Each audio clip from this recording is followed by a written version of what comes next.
And the countdown to this year's Latino Film Festival has begun with their big poster reveal party that took place last night. Executive Director of the Latino Film Festival, Ethan Ventillo, joins us this morning. Sold out event yesterday. You guys revealed the big poster for the Latino Film Festival. How did last night go? Yeah, it was wonderful, and thank you for the invite, Evan. So last night we were at Tres Catrinas restaurant, which is in Chula Vista Center there, and it was an important opportunity for us to kind of officially launch our 29th annual San Diego Latino Film Festival. We've been doing this for 29 years. It's pretty amazing. And what it takes place at our annual poster event is we show the finalists. So we have an annual poster competition. We received over 200 entries from 15 different countries around the world. And then from those entries, we have a selection committee that looks at everything. And so we had the finalists displayed last night, and then we chose the big winner as well. But plus, we had a great time, live music, lots of good food. It was a fantastic event. I mean, you need this poster to kind of exemplify the vibe you're going for that film festival. What goes into the process of kind of selecting the poster that's chosen? Yeah, so the committee is made up of artists, professors, educators, and just attendees of the film festival, because you want something that's going to appeal to different audiences. But we really are looking for something that's celebrating Latino culture. You know, it's the San Diego Latino Film Festival, but it's much more than that. It's about celebrating one's community, one's culture, one's language, representing different countries. So we screen movies from Argentina to Brazil to Spain to Mexico. So the poster needs to kind of reflect that. It also just needs to be fun. Obviously, something that can be in marketing images on posters and T-shirts. You know, last night we had someone making the T-shirts there for all the attendees, getting people excited about the new poster.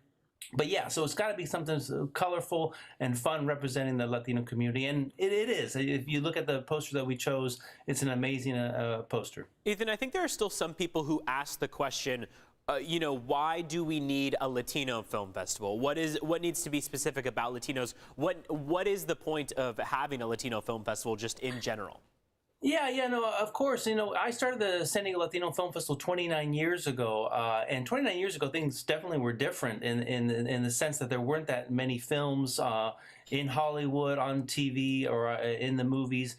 Since then, Alfonso Cuarón has won an Oscar. We had many Oscars won by Mexican directors. There's definitely a lot more content that you can access now on Netflix or Amazon, some of these mainstream outlets. But that said, is that we continue to see negative stereotypes about the Latino community in mainstream media.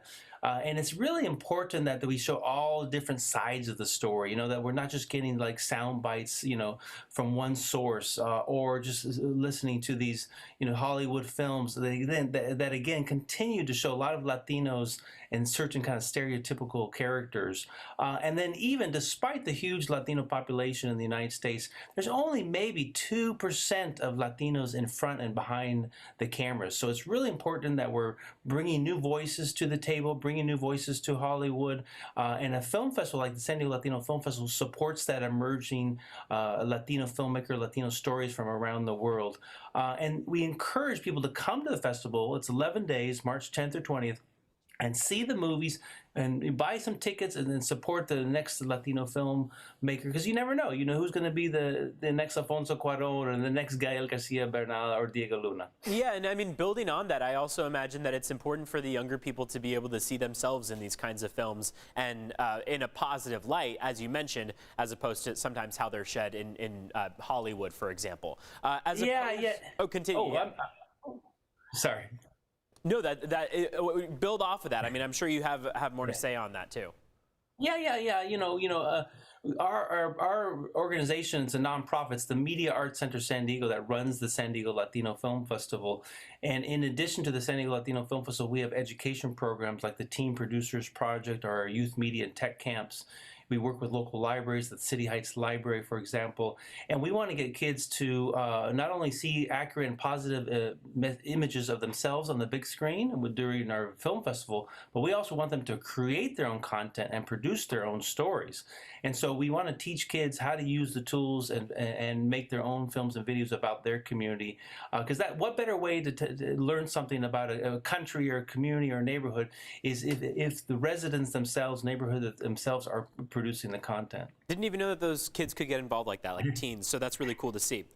Remind us, viewers at home, only a few seconds left, but where do they go for tickets? Of course, this event is taking place in March, and you guys just revealed the poster, but you still have those passes available for March, correct? Of course, we just launched the event. We're just getting started. So go to sdlatinofilm.com, sdlatinofilm.com, get some passes, and then there'll be more information coming. The films will be announced in late February. There'll be over 100 movies from around Latin America, Mexico, and Spain to enjoy. This is awesome. Ethan, we appreciate you being with us. Such an important event for Latino culture as well, and for being with that organization for as long as you have. So thank you so much.